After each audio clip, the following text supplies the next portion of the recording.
Assalamualaikum warahmatullahi wabarakatuh.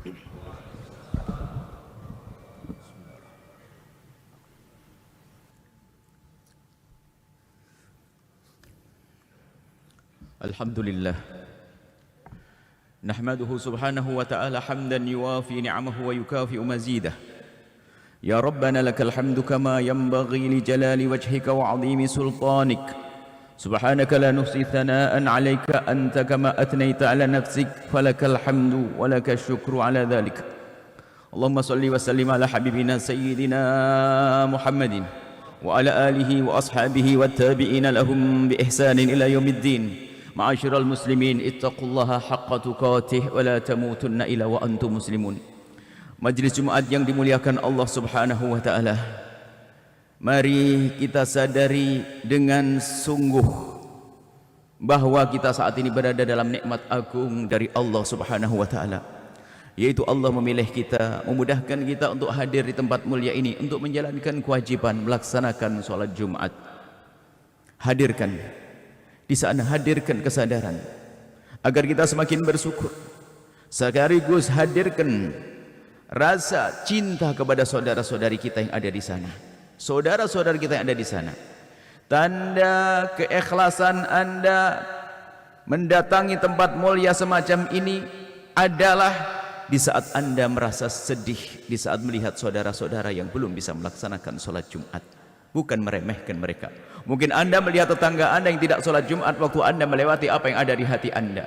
Kalau belum ada lintasan panjatan doa di dalam hati Anda untuk mendoakan mereka semoga Jumat yang akan datang bisa datang ke masjid. Jika belum ada rasa sedih di hati kita, khawatir kita datang ke tempat ini bukan karena Allah Subhanahu wa taala. Tanda tulusnya seorang hamba di dalam melakukan kebaikan adalah dia merindukan orang lain untuk bisa melakukan kebaikan seperti yang mereka lakukan. Kalau tidak, maka masuk wilayah ujub, bangga dengan kebaikan yang dilakukan agar dibilang bahwasanya dia orang paling baik di kampungnya, orang paling baik di rumahnya, orang paling baik di kantornya. Namanya baik-baik berpura-pura. Majlis Jumat yang dimuliakan oleh Allah, itu yang harus kita hadirkan pertama dan utama saat ini. Yang mudah mensyukuri karunia Allah, maka Allah akan tambah nikmat tersebut. Yang bersyukur karena bisa berbuat baik, maka Allah akan mudahkan di depan hari untuk melakukan kebaikan lebih lagi. Kemudian di majlis yang semacam ini seorang khatib selalu berwasiat taqwa. Bahkan di dalam mazhab kita Imam Syafi'i, bahkan hampir semua ulama mengatakan bahwa menjadi satu syarat sahnya khutbah harus ada wasiat takwa. Begitu pentingnya wasiat takwa, mengingatkan orang agar bertakwa. Takwa dan takwa, akan tapi apa itu takwa? Banyak definisi takwa. Definisi takwa banyak sekali. Sesaat didefinisikan menjalankan perintah Allah dan menjauhi larangan Ia. Akan tapi kita ingin mendefinisikan takwa sesuai dengan yang kita rasakan untuk koreksi kepada diri kita sendiri. Sederhananya takwa itu adalah Anda baik kepada Allah dan Anda baik kepada sesama manusia. Yang katanya baik kepada Allah tapi tidak baik dengan sesama manusia, jangan sebut dirinya takwa. Mungkin ada orang ahli sujud, sholat malamnya berpuluh-puluh rakaat, puasanya tidak pernah putus, akan tetapi dia memutus tali persaudaraan. Mungkin umrah bolak-balik, rupanya dia urusan warisan dengan saudaranya belum beres. Itulah orang yang ke neraka lewat Makkah. Dan banyak orang-orang tertipu, dan dia belum sebagai orang bertakwa, biarpun tampak dia puasanya banyak, ibadahnya banyak, tapi ternyata dengan sesama manusia tidak baik. Atau sebaliknya, orang tampak di masyarakat begitu baiknya, bicara tentang kedermawanan, dia orang paling dermawan. Dia suka membantu, iya, akan tapi sholat subuh dia nggak bisa, sholat duhur nggak bisa. Padahal pahala sholat subuh, pahala sholat duhur dibanding dengan miliaran jutaan sedekah yang diberikan, tidak ada apa-apanya. Karena apa? Sedekah adalah sunnah baginya, melaksanakan sholat adalah wajib baginya. Artinya apa? Kita harus menengok diri kita sendiri. Sudahkah kita membuat keseimbangan? Ayo, hai hamba yang sudah baik kepada Allah, yang biasa dengan sholat malamnya, biasa dengan tahajudnya, biasa dengan puasa-puasanya, zikirnya, sholawatnya. Ayo kita tengok urusan kita dengan sesama manusia. Dan itu lebih sulit. Dan ternyata surga yang sangat indah di akhirat itu mulainya daripada indahnya kita dengan sesama manusia. Di saat Anda baik dengan ayah ibunda, di saat Anda baik dengan saudara, di saat Anda baik dengan pasangan, alangkah indahnya di dunia belum masuk surga. Akan tapi hati-hati yang biasa ribut dengan saudaranya karena rebutan waris, dengan orang tuanya tidak akur, dengan tetangganya tidak akur, di dunia seperti di neraka, mukaddimah neraka nanti di akhirat. Sehingga apa yang perlu kita hadirkan di hati kita, di pikiran kita, di kesadaran kita saat ini, yang perlu kita hadirkan adalah berbenah bagaimana kita memperbaiki hubungan kita dengan sesama manusia. Urusan dengan Allah itu enteng, sedikit, sholat 5 waktu tak saja sudah cukup. Asalkan dengan sesama manusia dia benar. Tapi banyak orang tertipu, ribuan sholat dilakukan, tapi dengan manusia tidak baik. Akan tapi orang hebat rugi dong bisa sholat malam. Kenapa tidak sholat malam? Hanya kita perlu koreksi. Dan kita pengen memulai dari mana? Memulai dari mana? Sana. Jangan. Ada orang berebut waris saudara dengan saudara. Mungkin ada orang yang Masya Allah dengan tetangga bermusuhan dan seterusnya. Tapi ada sumbernya dari mana kita mulai? Kita akan memulai singkat. Dalam khutbah ini kami sampaikan, mulailah dari rumahmu sendiri. Jadikan rumahmu rumah yang indah, rumah yang penuh cinta. Pastikan wahai para suami, jangan mengangkat suara di rumahmu. Jangan mengeluarkan kata-kata yang tidak baik kepada pasanganmu. Rumah kita harus indah. Mulailah dari itu kalau Anda ingin menikmati surga nanti. Jangan bikin neraka di dunia, mukaddimah neraka di akhirat nanti. Runtuhkan kesombonganmu. Mungkin kau adalah seorang bos, big boss, orang yang paling kaya, mungkin bos terbesar di tempat tersebut. Bos adalah di kantornya. Di rumah engkau adalah harus menjadi seorang suami yang lembut dan penuh kasih. Mungkin Anda adalah orang pangkatnya tertinggi di negeri ini, punya jabatan tertinggi di negeri ini, akan tapi itu adalah jabatan di negara. Di rumahmu harus menjadi seorang ayah yang penuh kasih dengan penuh kelembutan. Ustadz pun itu wibawanya hanya di mimbar. Kalau sudah di rumah harus indah sebagai seorang ayah yang penuh kasih dan penuh cinta. Ayo kita serius, nggak usah ngoreksi tetangga, koreksi diriku sendiri. Kenapa aku sering marah-marah di keluargaku? Kenapa aku sering marah-marah pada istriku? Kenapa aku sering angkat suara? Kenapa kesombonganku aku tampakkan di rumahku? Yang menjadikan sebab anak pun tidak punya cinta kepada kita. Iya, anak kita mungkin hormat, bukan hormat, dia takut.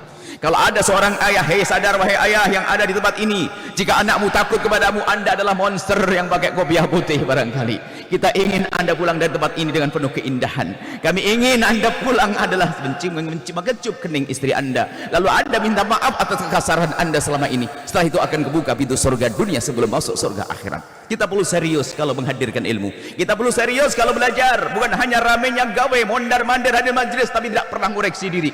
Kita perlu dari majelis Jumat yang mulia ini, ayo kita mesra di rumah.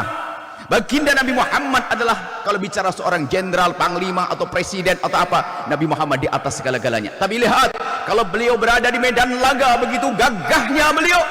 Tapi begitu gagahnya di medan laga, seperti seolah-olah tidak pernah kenal kemesraan. Tapi baginda Nabi kalau sudah masuk rumahnya begitu indah dan mesranya, seperti seolah-olah tidak pernah kenal peperangan. Itulah manusia hebat, bisa meletakkan, bisa menempatkan dirinya. Tolong kalau sudah sampai di rumah, hadapkan wajahmu kepada istrimu, hadapkan wajahmu kepada anak-anakmu, perhatikan mereka, ajak bincang mereka, sisihkan waktu untuk menggelar terpal, untuk kemudian minum teh bersama. Kita perlu membangun rumah kita yang indah. Kalau tidak kita mulai dari sini, gak akan terwujud keindahan di masyarakat yang lebih luas. Yang biasa di rumahnya ribut, kalau di mimbar pun suka caci maki itu. Kalaupun jadi pejabat akan ganyang orang lain, makan orang lain akan berbuat zalim karena di rumahnya sudah tidak baik. Sehingga kalau sudah tidak baik, lihat di rumahnya sama adiknya, bapaknya sama ibunya sama, giliran meninggal dunia, Masya Allah, rebutan waris. Kadang yang direbutkan bukan barang gede, barang kecil, tikar robek, meja patah kaki, yang penting masuk neraka jahanam. Bahkan kadang yang berebut waris, tolong perhatikan, yang berebut waris kadang tidak harus orang yang melarat, akan tapi kadang yang paling banyak duitnya pun berebut waris. Bahkan yang paling banyak ilmunya, bahkan orang yang paling tampak banyak ibadahnya, dia tertibu, dia merebut waris saudaranya. Koreksi diri, nggak perlu kita ngoreksi orang lain. Ini kalau kita belajar, seolah kita datang ke dokter kasih suntik, injeksi, tapi pulang kita sejuk hati. Anda harus indah di rumah Anda. Biarkan anak Anda berbicara, memperdengarkan kalimat-kalimat di telinga Anda, jangan ditolak itu. Ada sebagian orang tua kalau sudah anaknya pengen ngobrol saja berkata, sana sama mam, saya sibuk. Ini orang tua model apa? Bahkan mungkin seorang anak mau berbicara kepada anaknya, kepada ayahnya, saling dorong di antara anak dengan anak karena takut dengan ayahnya. Ayahnya adalah monster menjelma, monster Pak Haji. Hati-hati, hai hamba Allah, kita perlu serius. Anda pulang harus berbenah. Mulailah dari diri Anda sendiri. Mungkin istri Anda bikin kesel, istri Anda sudah bikin marah. Tetapi apakah marahnya dia lalu jika Anda sambut dengan marah lalu jadi tenang? Tidak. Kemarahannya akan lembut dengan kelembutan Anda. Anda sebagai seorang suami, contoh Anda adalah baginda Nabi Muhammad sallallahu alaihi wasallam. Selamat tinggal dengan percekcokan, selamat tinggal dengan perselisihan, selamat tinggal dan caci maki di rumah.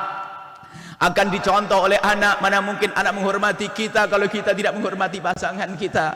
Begitu sebaliknya, jika Anda tampakkan kemesraan di mata anak-anak, tampakkan penghargaan kepada pasangan di mata anak-anak, yang ada pada anak menghargai Anda, bukan meremehkan Anda. Mungkin seorang suami tiba-tiba sibuk mencarikan sandal istrinya, atau seorang suami ternyata sibuk melayani istrinya. Ketahuilah, dilihat seorang anak apa yang terjadi. Ayahku luar biasa, ayahku hebat, ayahku seorang direktur perusahaan, ayahku seorang ulama besar, ayahku, akan tapi dia mengabdi kepada ibunda. Gambarannya sederhana, jika anak pulang sekolah misalnya, untuk menanamkan kecintaan di hati sang anak, sehingga dari cinta itulah kita akan mudah menghantarkan anak, sekaligus benteng anak kita agar tidak membangkang kepada kita cinta yang kita berikan. Gambarannya seorang anak pulang ke rumah Anda, Anda suami dengan istri, seorang anak datang kepada ayah ibunya, pulang ke rumah ada ayahnya, bergegas sang anak ingin berjabatan tangan kepada sang ayah, salim kepada sang ayah, ternyata sang ayah mengangkat tangannya dan berkata, sayang, bukan ayah dulu, yang didahulukan adalah ibumu. Baginda Nabi menyuruh menghormati ibu 3 kali lipat, ibumu dulu sayang. Kemudian sang anak bergegas menuju sang ibu. Di saat akan mengambil tangan sang ibu pun mengangkat tangannya lalu berkata, sayang, di sini imamnya adalah ayahmu, sayang, sana salim kepada ayahmu. Apa yang terjadi pada anak? Dia adalah bingung, tapi bingung kagum kepada orang tuanya. Lihat, kalau seandainya sang anak mempergoki sang ibu, tiba-tiba sang ibu nyuapi sang ayah, atau sang ayah nyuapi sang ibu dengan penuh kemesraan, apa yang ada di hati sang anak? Yang ada adalah kekaguman, ibuku dan ayahku indah, akan menjadikan hati yang senang keindahan dan mudah wujudkan keindahan. Akan tapi hari ini mencaci istri pun di depan anak. Bahkan kalau punya anak 6, 3 grup ayah, 3 grup ibu, diajak berantem. Na'udzubillah. Ayo kita berbenah, kita serius. Kita perlu belajar, dan semuanya bisa dirubah. Yang nggak bisa merubah adalah kesombongan. Kesombongannya iblis. Iblis itu sombong, yang menggedekan aku, ana khairun minhu, aku. Mentang-mentang saya kan suami, imam, jaga image. Sayyidina Umar bin Khattab, kalau Anda tahu bagaimana Sayyidina Umar, Anda jangan berkata watak Anda keras hari ini. Yang mengatakan watakku keras, aku punya mental dan sebagainya. Kalau Anda mau jor-joran watak keras, Sayyidina Umar bin Khattab adalah orang yang sangat keras wataknya. Bahkan sebelum masuk Islam bagaimana? Begitu teganya menanam anaknya perempuan yang saat itu beliaunya menggali tanah untuk kuburan sang anaknya, dikubur hidup-hidup. Sang anak polos, tidak pernah dibawa jalan ayahnya. Di saat diajak jalan ke tengah padang, sang ayah menggali tanah, kemudian jenggot sang ayah kotor. Sang anak merasa, ayah jenggotmu kotor. Setelah sang anak membersihkan jenggot sang ayah tidak tersentuh hatinya, sang anak dimasukkan ke dalam liang. Sekeras itu. Akan tapi setelah masuk Islam bagaimana Khalifah Umar bin Khattab? Khalifah Umar bin Khattab setelah masuk Islam, lihat, memang beliau adalah tegas, pemberani. Sampai setan itu, kalau Sayyidina Umar masuk lewat gang, setan lebih baik tidak mau tidak lewat tempat tersebut. Begitu menakutkannya Sayyidina Umar, kewibawaannya. Tapi setelah sampai di rumah, terciduk, terekam oleh para sahabat. Sayyidina Umar itu gulat dengan anak kecil-kecilnya, gulung-gulung ke tanah. Lalu para sahabat bertanya, ya Khalifah, engkau seorang khalifah, sepertinya tidak pantas kalau seperti itu dengan anak-anakmu. Sayyidina Umar merasa tersinggung dan berkata, man lam yarham bi ahlihi lam yarham bi rakyatihi. Yang tidak punya kasih sayang kepada keluarganya tidak akan mungkin punya kasih sayang kepada rakyatnya. Lihat, kalau Anda merasa hari ini punya sifat keras, mana lebih keras dengan Sayyidina Umar yang punya target memenggal leher baginda. Tapi setelah mendapatkan petunjuk seperti hari ini, Anda mendapatkan petunjuk dari Allah. Lesan kami Allah yang menggerakkan, tapi yang mendengar Anda dan hati anda yang dilihat oleh Allah. Sudah selamat tinggal dengan percekcokan di rumah tangga, sudahlah. Jangan dengan kesombongan Anda harus Anda selesaikan ini. Anda pulang hari ini harus selesai. Inilah Kita ingin rumah tangga indah. Kenapa? Kita ingin membangun sekolah, pondok pesantren, membenahi umat, rakyat, manusia, anak-anak muda. Akan lebih di rumah tidak punya contoh yang baik. Ayah ibunya tidak menanamkan keindahan. Ayo koreksi diri, tolong nggak usah ngoreksi istri, nggak usah ngoreksi tetangga. Aku yang harus berbenah, aku yang harus berbenah. Ini salah satu sebab. Tentu nanti ada sebab-sebab yang lain. Kita mulai dari keluarga. Baginda Nabi sungguh sangat indah, contoh indah Rasulullah. Mengalah. Jangan biasa punya kalimat kotor didengar oleh sang anak. Bahkan seandainya terjadi percekcokan di dalam rumah tangga, namanya hidup, Baginda pun pernah cekcok dengan Siti Aisyah, tapi tidak diobral ke sana kemari. Pernah cekcok, akan tapi ujung-ujungnya adalah jadi contoh bagaimana menyelesaikan permasalahan. Ada cekcok rumah tangga, tapi dalam Al-Quran kalau ada cekcok rumah tangga, nasihat iya, aiduhunna, memberikan nasihat iya, omongan. Tapi kadang-kadang diberi nasihat kok belum segera sadar, istri nasihati nggak benar, suami nasihati tetap saja nggak benar. Apa? Tidak pakai pukul, tidak pakai caci maki. Nggak ada caci maki di dalam Islam. Tidak ada caci maki, tidak boleh caci maki, tidak melembutkan hati. Caci maki melukai hati, menjadikan hati keras. Pastikan Anda tidak mencaci rumah Anda. Kemudian apa? Wahjuruhunna fil madaji. Kalau lagi cekcok sama istri, itu Nabi Al-Quran mengajari, diamin istrimu biar dia ngerti, diamin suamimu biar ngerti kalau kamu marah. Tapi hanya fil madaji, hanya di kasur saja. Di luar kamar tetap saja nalayani minuman, makan seperti biasa. Kalau sudah masuk kamar diam, nggak ngomong, fil madaji. Jangan sampai dilihat oleh anak pertikaiannya seorang ayah dan ibu. Ini ilmu yang sering kita lupakan. Satu orang memperbaiki sujud rukuknya, puasanya nggak beres, oh Masya Allah, sedekah bangun 15-20 masjid barangkali, tapi lupa dia tidak pernah belajar ilmu keindahan di dalam rumahnya. Sehingga apa? Anaknya pun tidak pernah terpesona dengan ayahnya. Dia pulang ke rumah hanya pengen ketemu ayahnya, berangkat sekolah untuk mengambil uang untuk sekolah kuliahnya. Bahkan dia tidak pernah berharap untuk manis-manis dengan ayah, tidak pernah berharap mengomong mesra dengan ayah. Kenapa? Ayahnya memang semacam itu, ibunya semacam itu. Ayo kita rubah saat ini. Bismillah, karena Allah tidak ada yang mustahil. Kuncinya adalah Anda. Inna ahsanal kalam kalamullahi malikil alam. Allah subhanahu wa ta'ala yaqul wa biqawli yahtadil muhtadun. A'udzu billahi minasyaitonir rajim. Bismillahirrahmanirrahim. Qul huwallahu ahad, Allahus samad, lam yalid wa lam yulad wa lam yakul lahu kufuwan ahad. Barakallahu li wa lakum fil Qur'anil azim wa nafa'ani wa iyyakum bima fihi minal ayati wa dzikril hakim wa taqabbala minni wa minkum tilawatahu innahu huwas samiul alim.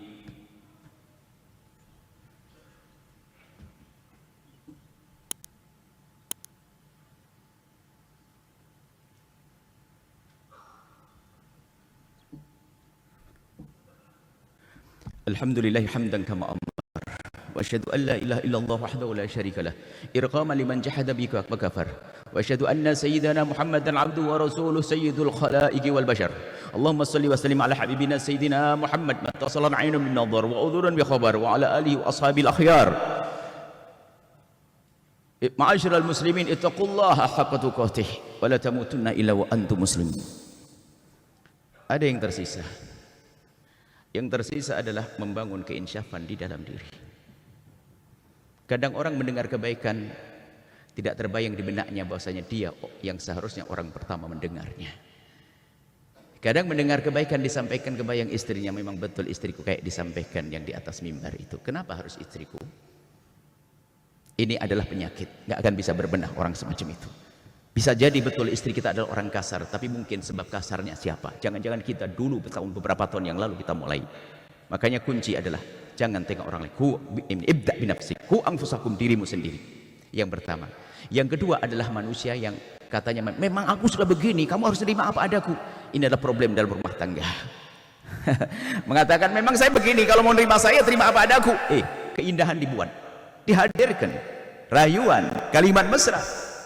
Nah kalau sudah orang model dua ini, yang satu yaitu tidak pernah ilmu untuk dirinya, yang kedua nggak pernah menyadari, bahkan malah cari pembenar. Memang saya begini dari dulu, dari kecil, karena kau nerima aku. Iya tahu kamu dari kecil memang begitu keras kepala, tapi kan sekarang bisa berubah.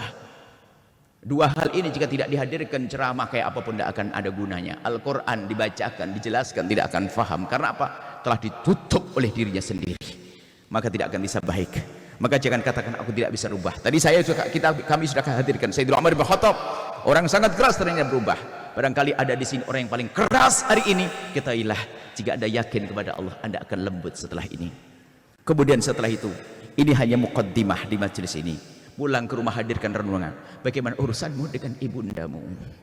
Urusanmu dengan ayahandamu. Biasanya dalam pengajian kami ada silsilah minimal 7 kali untuk memberesi urusan dengan manusia. Jangan ngomong yang lainnya dulu.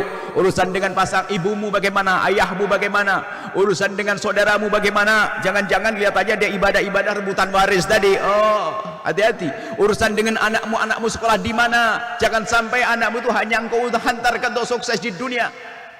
Biarpun tidak ngomong, tapi perilakunya ngomong begini, nak, yang penting kamu sukses di dunia, setelah itu masuk neraka nggak apa-apa. Ditanya nggak mau, tapi kenyataannya tidak pernah dikenalkan agama kok. Dia sekolah tinggi-tinggi, biayai miliaran, ratusan juta, puluhan juta, tapi tidak pernah dikenalkan Allah. Itulah orang tua, biarpun lesannya nggak ngomong, tapi hati perilakunya ngomong begini. Yang penting kamu sukses di dunia, nak, setelah itu masuk neraka nggak apa-apa. Naudzubillah. Tanyakan urusanmu dengan anakmu ada di mana. Anakmu boleh menjadi seorang jenderal, akan tapi di saat dia setiap ada upacara diam, mulutnya bergerak menyebut nama Allah. Jika ada waktu duha-duhaan. Mungkin anak Anda adalah seorang dokter spesialis bedah sekalipun misalnya. Ternyata setelah mengoperasi 17 jam telepon pada Anda, ayah, ibu, alhamdulillah selesai operasinya. Ibu Anda pun berkata alhamdulillah. Lalu ada tambahan dari anak Anda yang soleh itu, ayah mohon maaf, untuk operasi kali ini saya hanya 3 juz, biasanya kan 5 juz. Karena apa? Perawatnya banyak ngomong, jadi saya terganggu. Karena anda punya hafalan Al-Quran, anak Anda hebat dan Anda bisa membuat semacam itu. Jangan berkata tidak bisa, kenalkan kepada Allah. Kemudian apalagi urusan dengan siapa? Pembantu di rumah Anda itu bukan binatang. Lihat, apa sih salahnya Anda berlembah lembut di saat Anda minta dengan kalimat lembut, setelah diberikan kepada Anda mengucapkan terima kasih. Dengan tetangga Anda bagaimana? Nabi juga mengajarkan. Artinya harus kita lacak semuanya dengan pasangan dan seterusnya. Kita perlu waktu untuk memberi kesempatan kepada hati kecil untuk bisa mendengarnya, karena hati kecil akan selalu mendengar kebaikan. Istafti qalbak wa in aftok. Hati kecil itu ngerti kebenaran, cuman kadang dikuasai oleh kesombongan kita, hawa nafsu kita, sehingga hati kecil kita nggak bisa mendengar, tertutup dengan kesombongan kita. Mari kita memohon kepada Allah, dan sebelumnya kita bersalawat kepada baginda Nabi sallallahu alaihi wasallam. Innallaha wa malaikatahu yusholluna ala nabi ya ayyuhalladzina amanu shallu alaihi wasallimu taslima. Allahumma shalli wa sallim ala habibina sayyidina Muhammad wa ala alihi wa ashabihi wa tabi'ina lahum bi ihsan ila yaumiddin. Allahumma ya Allah, Allahumma ya Allah ya Rahman ya Rahim, irhamna ya Allah. Berikan pada kami kasih sayang-Mu agar kami bisa berkasih sayang dengan sesungguhnya kepada sesama kami. Ya Allah, wujudkan keindahan dalam rumah tangga kami. Ya Allah, jauhkan kami dari percekcokan di rumah tangga kami. Ya Allah, Engkau Maha tahu tentang kami, sifat kami yang kotor, sifat kami yang keras kepada pasangan kami. Kami mohon ya Allah, dari majelis mulia ini ya Allah, lembutkan hati kami, lembutkan perilaku kami ya Allah, sehingga kami bisa memandang pasangan kami dengan kasih sayang dan cinta ya Allah. Ya Allah, ya Allah, mudahkan kami untuk tobat dari berbuat zalim kepada pasangan kami ya Allah. Dan jika pasangan kami memang orang yang keras ya Allah, kami mohon berikan kepada kami kekuatan dan kesabaran untuk ya Allah, untuk mengimbangi kekerasan hatinya. Dan kami mohon lembutkan hatinya ya Allah. Kami mohon ya Allah, siapapun yang hadir di majelis ini ya Allah, yang biasa cekcok dalam rumah tangganya ya Allah, pandang mereka dengan kasih sayang-Mu. Engkau yang memilih mereka untuk hadir ke tempat ini, Engkau yang memperdengarkan telinga mereka kepada kebaikan, dan Engkau menjadikan kami menyampaikan hal ini. Maka kami mohon ya Allah, seperti Engkau mudahkan kebaikan itu semua kami dengar dan kami sampaikan, mudahkan kebaikan untuk mereka hadirkan di rumah tangga mereka. Anak-anak kami ya Allah, jadikan mereka anak-anak ahli surga ya Allah. Banyak di antara kami yang teledor mendidik anak-anak mereka ya Allah, hanya dihantarkan urusan dunia. Mereka terlena, akan tapi hari ini ya Allah, mereka ingin sadar. Mudahkan mereka menghantarkan anaknya kepada kesuksesan di dunia dan kesuksesan di akhirat. Dan mereka ya Allah, jika ada di antara yang hadir ini ada yang bermusuhan dengan saudara, ya Allah, berebut waris ya Allah. Perebut waris adalah ahli neraka yang berjalan di atas bumi. Maka kami mohon ya Allah, jika ada di antara yang hadir ini kakak beradik, saudara yang bermusuhan dengan saudara karena peninggalan orang tua, maka kami mohon lembutkan hati mereka.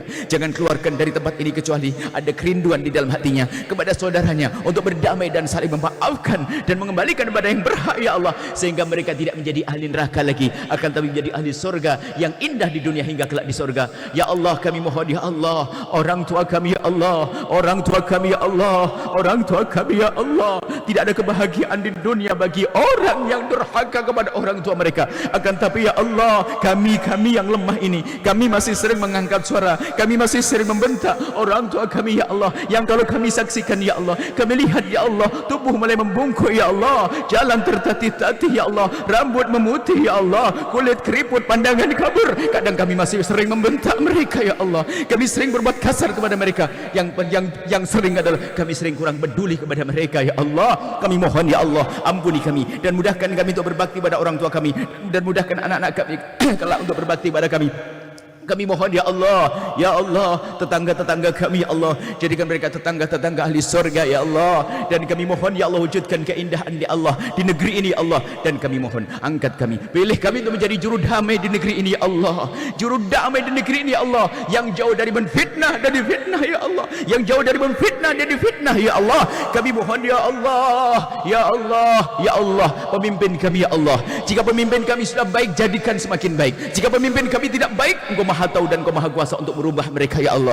Kami rindu kebaikan di negeri ini ya Allah. Jadikan kami berjuang kebaikan tersebut. Jadikan kami berjuang keindahan ya Allah. Ya Allah, ya Allah, pilih kami ya Allah. Kami ingin punya pangkat tinggi nanti di hadapan-Mu ya Allah. Dan kami mohon ya Allah, jauhkan kami dari mendendam kepada sesama kami. Ya Allah, maka kami mohon, jika ada orang berbuat salah kepada kami, menyakiti kami, zalim pada kami, aniaya kepada kami, menfitnah kami, menggunjing kami mohon ampuni mereka ya Allah, ampuni mereka ya Allah, jangan hukum mereka ya Allah, karena mereka umat kekasih-Mu Nabi Muhammad. Kami tidak ingin menyisakan dendam di hati kami ya Allah, kami tidak ingin menyisakan benci di hati kami ya Allah. Ya Allah, ya Allah, seperti Engkau pertemukan kami saat ini, pertemukan kami kelak di surga bersama kekasih-Mu Nabi Muhammad. Dan kami mohon ya Allah, jika ada di antara mereka ini ada yang tersakiti hatinya oleh kalimat kami mohon ganti dengan kebahagiaan, ganti dengan segala kebaikan ya Allah. Sungguh yang kami sampaikan adalah keberhaban, adalah kerinduan kami membawa kami semuanya, membawa mereka dalam kebahagiaan ya Allah. Jika ada yang tersakiti ya Allah, kami mohon ya Allah, ganti dengan kebahagiaan ya Allah. Kami tidak sengaja menyakiti mereka, dan kami mohon ya Allah, jadikan kami hamba yang saling mencintai karenamu. Dan kami mohon ya Allah, berikan kepada kami keistiqomahan dalam kebaikan ya Allah, ya Allah, ya Allah, ya Allah, ya Rahman ya Rahim. Allahumma ya Rabbana adfa'anna al-bala wal waba wal zina wal zalazila wal mihan ma dhahara minha wa ma batan. Allahumma aslihna ya Rabbana wa aslih man fi salahul islam wal muslimin. Allahumma ya Rabbana la tuhlikna wa alik man fi halaki salahul islam wal muslimin. Allahumma izzal islam wal muslimin wansur man nasara al islam wal muslimin wa akhdhul man khadhal al islam wal muslimin.